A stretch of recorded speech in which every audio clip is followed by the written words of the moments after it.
Welcome back to our Awaken 25 video narratives. This is video narrative number 7, Summation and Conclusions, Part 1.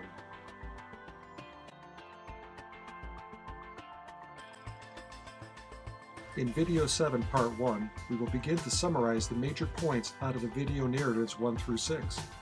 Understandably, there's a great deal of information to digest, and we will do our best to present the fine points, focusing on what we see as the biggest issues and opportunities to consider. There can be no question the subject we've taken on under the Awaken25.com banner is no small single-threaded topic. On the contrary, it's big, it's complicated, it's dynamic. In short, it's involved, yet essential for all of us to comprehend and then consider in the fabric of our unfolding lives. For this reason, to comprehend it well and to acquire a clearer view of the subject in its unfolding entirety requires a deep and wide understanding of the endless train of life, of our culture, our primary institutions, underpinning and shaping the determinate society we find ourselves within. From beginning to end, Awaken25.com is all about what's important in life, for us, for our loved ones, our communities, our surrounding culture, and our everyday lives. Awaken 25 is fundamentally about learning values, foundational values, the most important values to regard and embrace. And equally important, it's about learning how to live your life in agreement with those values. It's a huge and important subject to talk about, and more so to understand. For there are many dynamics involved, many issues which make up the subject of human values and morality. The discussion carries with it extensive implications for how we live our lives, how our children live their lives, and to what meaningful purpose, and to what end. As with any big subject, it's usually made up of many little things. The parts make the whole. Sometimes our perspective doesn't yield us the full view of what we're talking about. Sometimes it's difficult to see the forest through the trees. Sometimes when we talk about people, like you and me, like you and your children, like you and your friends, and we cross over to discussions of abstract thoughts such as morality and God, it's tough to see and understand the whole picture. It's a complicated subject. We'll grant you it's not a typical conversation to have.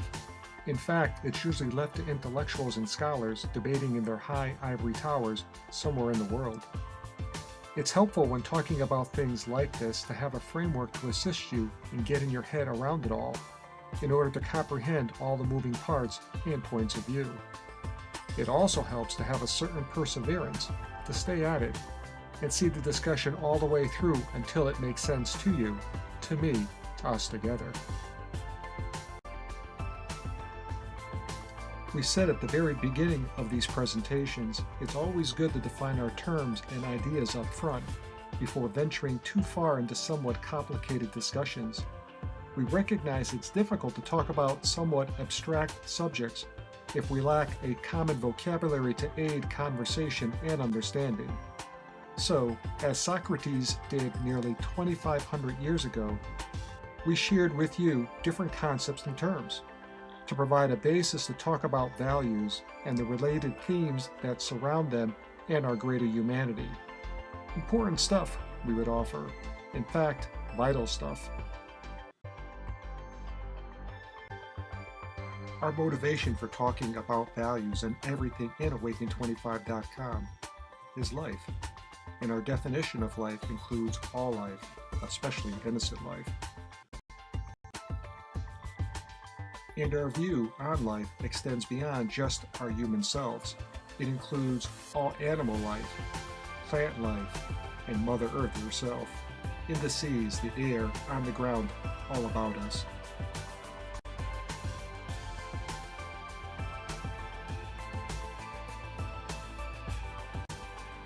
Our motivation is supporting life in everywhere we're able, in creating life, protecting life, enabling life, perpetuating life, especially the most fragile and delicate life around us.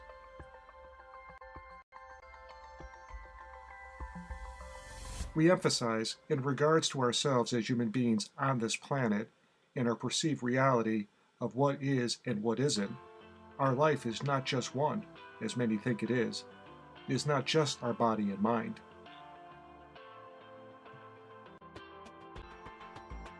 But our full life is more. In truth, it is three: the life of our body and mind, the life of our soul, and the eternal life of our human spirit as nurtured by God. From one, we become two, and from two, we are transformed into three.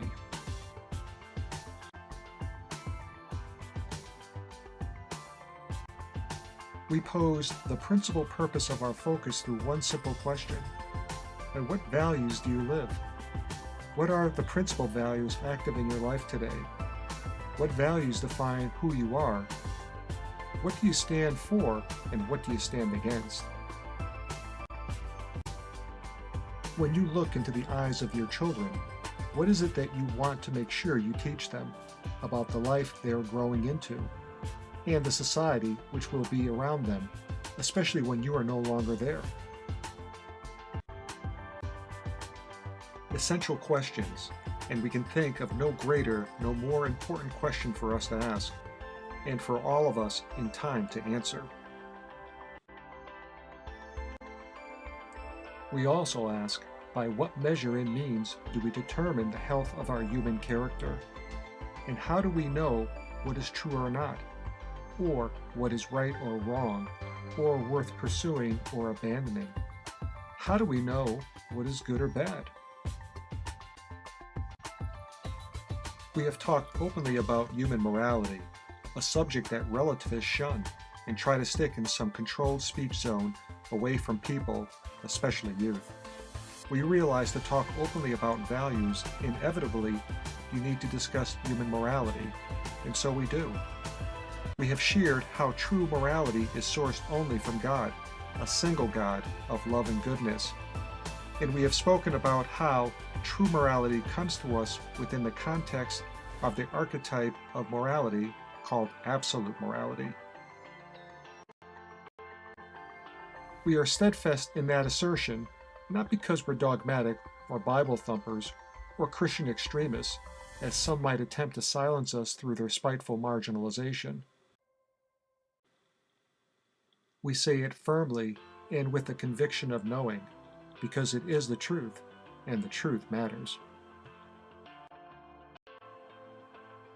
Our subject of human values has moved us into many related topics, some simple, others complex, like moral philosophy. Further, our discussions have taken us into the exploration of our relationship between humanity and a single supreme being, God,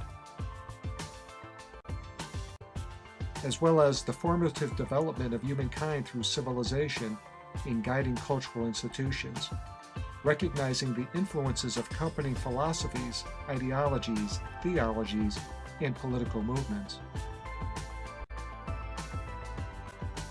and how these concepts coalesce together within our active culture, either supporting or clashing with our beliefs, especially in recognition that we are a mind and body in unison with our soul and spirit, and knowing that the latter is more important than the former.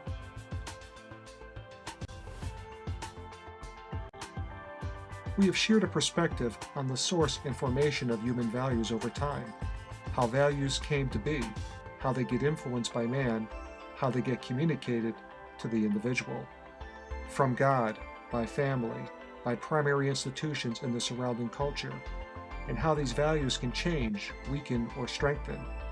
Equally, how they get minimized or magnified, strangled, or embraced.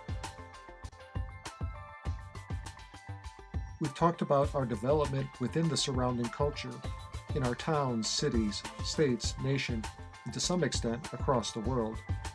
We've referenced abiding to rules and laws, social norms and expectations.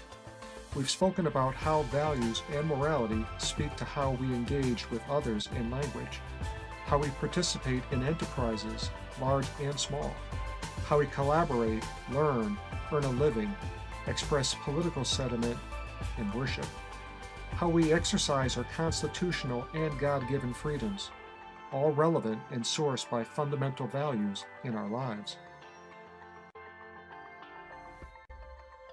We've discussed our life development within current and modern society of today, a society subject to the changing dynamics of beliefs, morphing ideologies, and shifting political systems, with consequences for our thoughts and behaviors, within our neighborhoods and communities, within our social, civic, and religious associations, in the world about us, at school, at work, in our everyday lives. We've talked about human values within our families, large or small, two parents or single, immediate or extended, with our children, our grandchildren, nephews and nieces, with the elders and the young, with our close friends, and with all people in our lives we have come to love and cherish.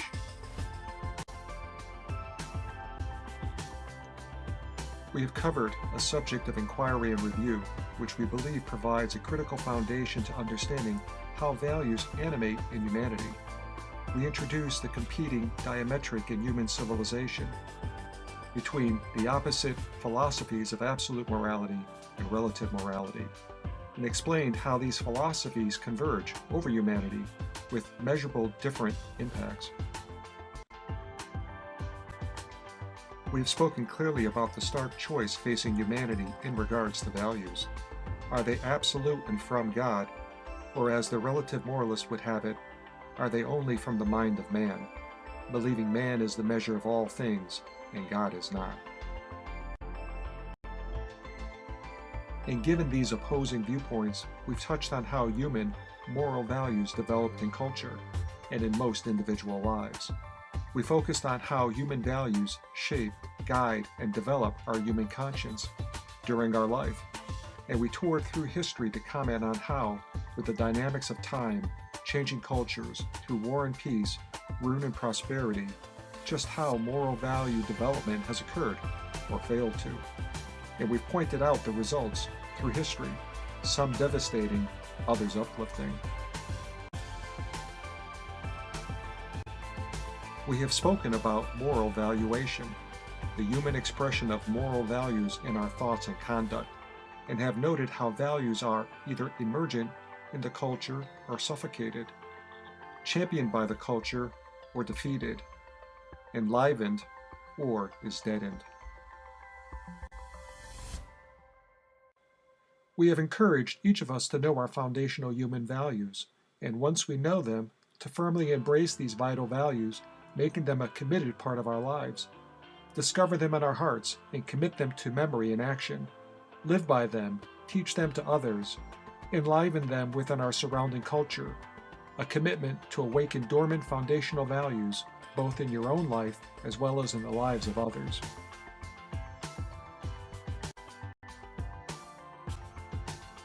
We have shared that when we know our foundational human values, we will experience an inner obligation to ensure that we pass them on into our families and into our surrounding institutions, unadulterated to our loved ones, friends, and strangers, passing them on from one generation of humanity to the next generation until the end of time.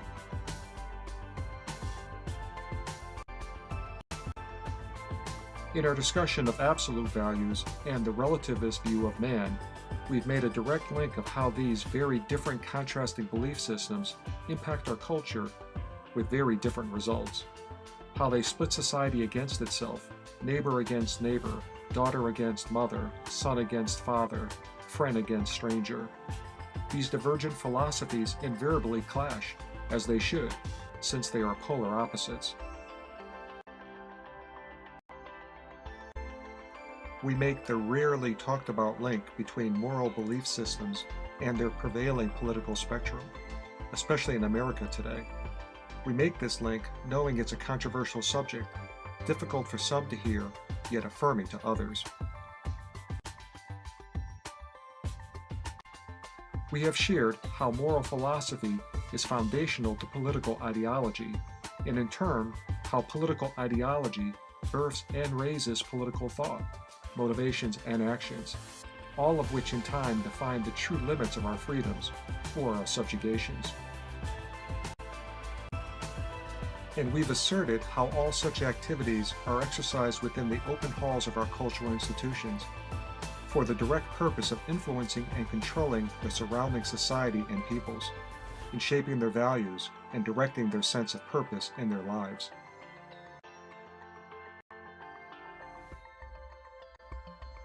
We have affirmed the extent and quality of human moral character as we see it reflected in the moral content of people's political thoughts and actions, especially in the associations and institutions people form and participate through, is a direct function of the underlying moral philosophy at the base of their political persuasion, as that moral philosophy establishes the guidance and boundaries to subsequent human decisions, passions, and tolerances. It's upon these foundations the governing class draws its authority and legitimacy to rule and make law, to determine freedoms, to set vision and direction. In this way, we begin to see how all things are seemingly connected to one another, in thoughts or actions cascading from the underlying moral philosophy.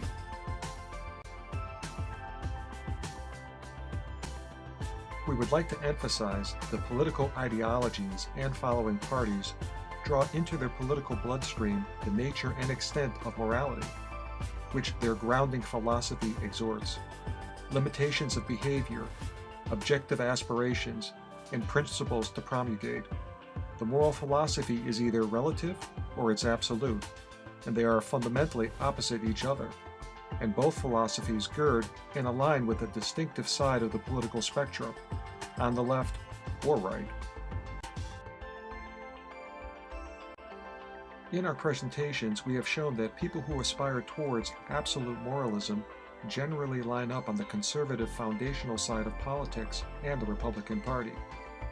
Strong religious affiliations are typically found in people within these groups, reflecting a greater correlation with God-inspired morality, while on the other hand, people who aspire towards relative moralism are most generally found amongst the ranks of liberal progressives and Democrats, and typically with a weaker to no religious affiliations.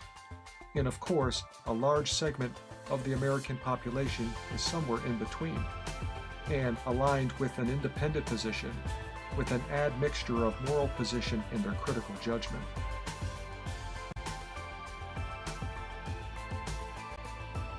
And in America, these basic forces, political, ideological, and moral, battle for control of the national agenda, in the process conflicting with one another, moving the nation forwards, backwards, or many times into perpetual inertia.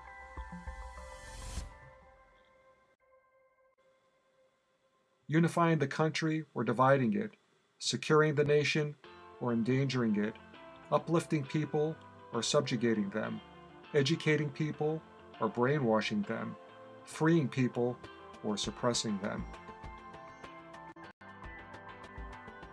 A political ideology not founded upon an absolute foundation of morality, we have asserted, will not prosper, nor grow, nor endure.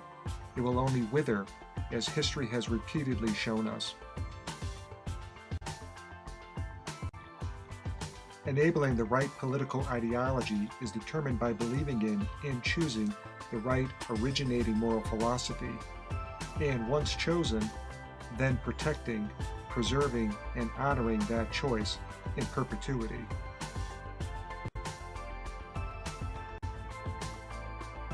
There is a stark difference in political and cultural beliefs between the absolutist and the relativist. They are real, distinct, and at times divisive. The list you see now is real, and it divides the nation.